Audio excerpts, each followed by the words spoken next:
বিপিএলে মাঠে গড়াতে বাকি আর মাত্র কয়দিন। এরই মধ্যে দলগুলো নিজেদের ঝালিয়ে নিচ্ছে যার যার মতো করে।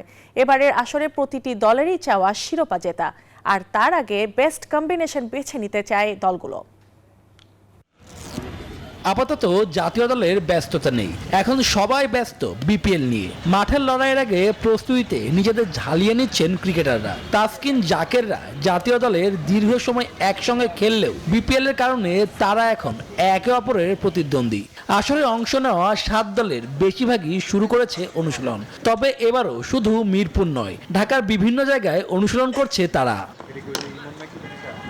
রাজশাহী এদিন প্র্যাকটিস সেরেছে হোম অফ ক্রিকেটে। শুরুতে ফুটবল নিয়ে ব্যস্ত থাকলেও পরে ব্যাটিং বোলিংয়ে মনোযোগ বাড়িয়েছে। চিটাগাং ও মিরপুরে গা গরম করেছে। নাইম ইসলাম, মার্শাল আইয়ুব, খালেদরা বিপিএল সামনে রেখে নিজেদের তৈরি করছেন। ঢালিউড কিং সাকিব খানের ঢাকাও এদিন ব্যস্ত ছিল অনুশীলনে।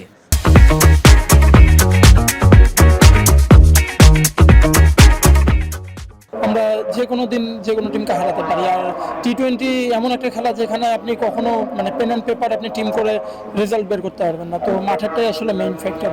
আজকে 2 দিন প্র্যাকটিস হলো আমাদের, আর শুধু এখানে প্র্যাকটিস না, আমরা এরাও একটা প্রোগ্রামে অংশগ্রহণ করছিলাম।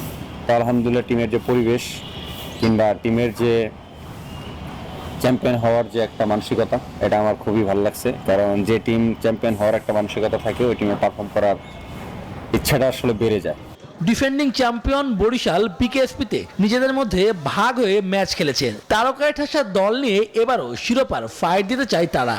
আসলে আমরা চেষ্টা করেছি একটা ভালো দল গঠন করার জন্য, এটা ন্যাশনাল টিম হোক আর whatever it is, but আমরা ট্রাই করছি যে একটা বেস্ট দল কিভাবে গঠন করা যায়। এটা তামিমের প্রচেষ্টা এবং তামিম সেটা করে দেখিয়েছে ইনশাল্লাহ। প্রতিযোগিতা তো বেশি, আপনার ওটা আমাদের টিমের জন্যই ভালো। সবাই সবার জায়গা থেকে 100% দিতে হবে, কারণ একজনের জায়গায় আরেকজন আসতে পারে।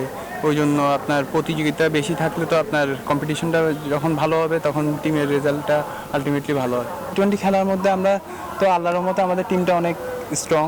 আপনার আমরা যদি ইনশাল্লাহ মাঠে ভালো খেলতে পারি, ইনশাল্লাহ যে কোনো টিমকে বিট করতে পারবো।